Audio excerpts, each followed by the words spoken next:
saya belum sidi, dosa ditanggung papa dan mama. Bahkan ada yang tidak mau sidi dulu, dia bilang biar supaya mama dan bapak yang tanggung.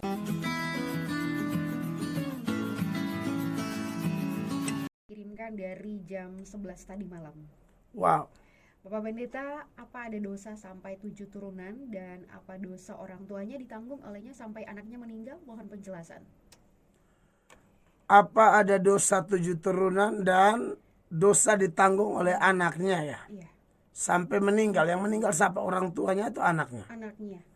Oke, jadi persoalan dosa ditanggung ini harus kita pelajari ya. Bahwa sebenarnya tidak ada ajaran bahwa dosa orang tua ditanggung oleh anak, itu tidak ada ya. Itu benar-benar tidak ada. Dasar firmannya apa, saudara-saudara? Dasar firmannya adalah Yehezkiel ya. Yehezkiel pasal 18. Yehezkiel 18. Sepanjang Yehezkiel 18 itu ada banyak hal ya.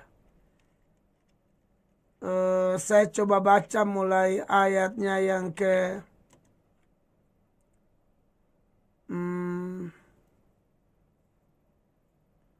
coba ayat 18 ya. Saudara perhatikan. Yehezkiel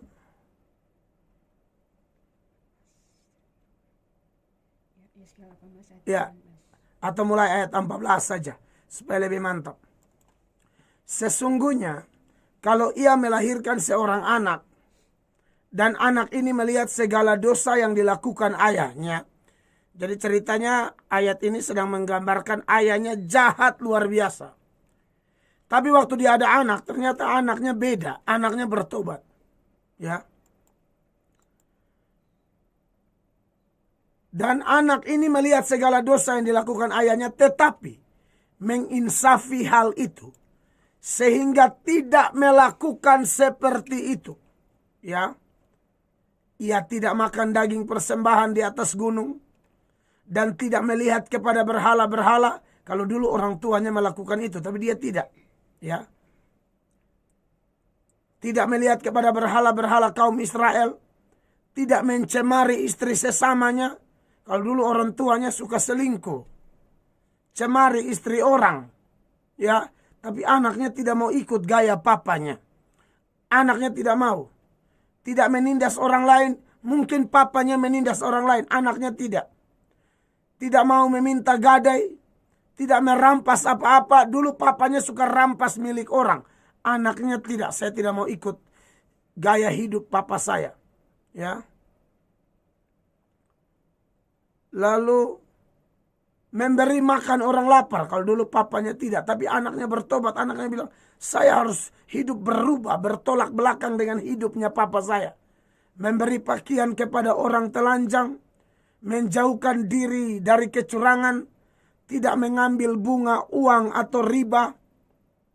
Melakukan peraturanku dan hidup menurut ketetapanku. Orang yang demikian tidak akan mati karena kesalahan ayahnya. Ia pasti hidup. Nah, makanya saya dasar tadi jelas bahwa saya bilang tidak ada. Selama kita ikut firman Allah, tidak ada yang begitu. Siapa yang bikin dosa ya dia yang tanggung. Bukan papa bikin dosa anak tanggung. Ini ayat bilang ia pasti hidup. Ya. Ayat 18. Ayahnya yang melakukan pemerasan, yang merampas sesuatu, dan yang melakukan hal-hal yang tidak baik di tengah-tengah bangsanya, sungguh ia akan mati karena kesalahannya. Tetapi kamu berkata, mengapa anak tidak turut menanggung kesalahan ayahnya? Karena anak itu melakukan keadilan dan kebenaran. Melakukan semua ketetapanku dengan setia. Maka ia pasti hidup. Ayat 20-nya lebih mantap. Ya. 20 bilang, orang yang berbuat dosa itu yang harus mati. anak tidak akan turut menanggung kesalahan ayahnya, dan ayah tidak akan turut menanggung kesalahan anaknya. Orang benar akan menerima berkat kebenarannya, dan kefasikan orang fasik akan tertanggung atasnya. Jadi kekasih-kekasih Allah, jelas bahwa dosa orang tua tidak akan terjadi kepada anak kalau anaknya bertobat dan tidak mengikuti dosa orang tua. Tapi kalau anaknya ikut, ya sama-sama dihukum, saudara-saudara. Ya. Kalau anaknya ikut, kalau papanya selingkuh, anaknya juga selingkuh. Papanya penjudi, anaknya juga penjudi. Ya. Papanya pemeras, perampok, anaknya juga pemeras, perampok. Papanya pemabuk, anaknya juga pemabuk. Ya. Papanya berhala, anaknya juga berhala. Maka kena, itu akan kena. Makanya di dalam Keluaran, ya, Keluaran 20 ayat 5 itu contohnya dikatakan demikian. Jangan sujud menyembah kepadanya atau beribadah kepadanya. Sebab aku Tuhan Allahmu adalah Allah yang cemburu, yang membalaskan kesalahan bapa kepada anak-anaknya, kepada keturunan yang ketiga dan keempat dari orang-orang yang membenci aku. Kenapa ayat ini bisa terjadi? Karena yang tadi saya bilang, papanya sembah berhala, anaknya niru, ikut sembah berhala. Tapi kalau papanya berhala, anaknya tidak, ya tidak akan. Almarhum papa saya itu punya tradisi di adatnya dia. Dan beliau pernah tawarkan ke saya, kalau Mel mau supaya punya ilmu kebal, dibacok tidak luka, dipukul tidak rasa sakit, ayo papa bawa ke rumah adat di kampungnya bapak. Nanti Mel dimasukkan ke dalam rumah adat, tidur dengan ular, semacam kawin dengan ular begitu, 3 hari atau 1 minggu. Itu keluar nanti hebat. Saudara, saya tidak mau. Oh tidak, akhirnya saya bertobat. Bahkan semua yang beliau ajarkan yang saya tahu tidak alkitabiah, saya tidak mau. Karena saya tahu ayat ini, kalau kita ikut kebiasaan orang tua kita, maka kita juga akan kena hukum. Tapi kalau kita bertobat, bebas. Ya, dan memang orang tua saya waktu mau meninggal, beberapa waktu sebelum meninggal kami layani beliau, dan akhirnya dia bertobat. Itu ilmu-ilmunya tuh dibuang semua. Sebelumnya mama saya sudah buang. Jadi pakai kuasa-kuasa gelap papa saya. Nah, ini yang kemudian saya mengerti firman Allah. Oh, saya tidak mau sama. Itu kan bapak saya harus beda. Saya anaknya Tuhan Yesus. Maka jelas saya mau beda. Ya. Jadi kekasih-kekasih Allah, keputusan ada pada kita. Sekalipun orang tua tidak bertobat, anak bisa bertobat. Suami tidak mau bertobat, istri bertobat. Istri tidak mau bertobat, suami bertobat. Masing-masing tanggung sendiri. Tidak ada yang menanggung dosa orang lain, ya. Jadi kalau dulu, contoh waktu kita masih belum mengerti, ya,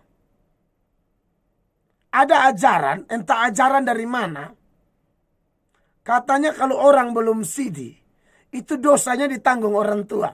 Ya, mungkin kan yang sih pernah dengar itu, ya. Itu sesat itu. Siapa yang ajar begitu tuh? Saya pernah bicara dengan seorang pendeta yang gerejanya pakai sidi. Saya bilang bagaimana dengan pandangan itu? Mereka juga bilang kami juga tidak tahu itu pandangan dari mana. Tapi itu tidak ada di Alkitab. Tapi itu berkembang bahwa kalau saya belum sidi, dosa ditanggung papa dan mama. Bahkan ada yang tidak mau sidi dulu. Dia bilang, biar supaya mama dan bapak yang tanggung. Ini kan anak kurang ajar yang berpikir dibangun di atas doktrin yang sesat. Dosa tidak ditanggung oleh orang tua. Enak saja kau.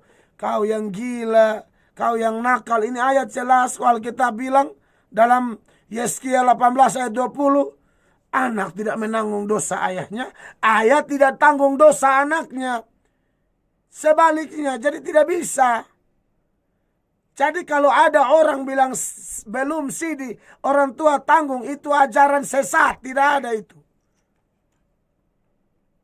Apa sidi itu apa sampai dia bisa tanggung menanggung seperti itu?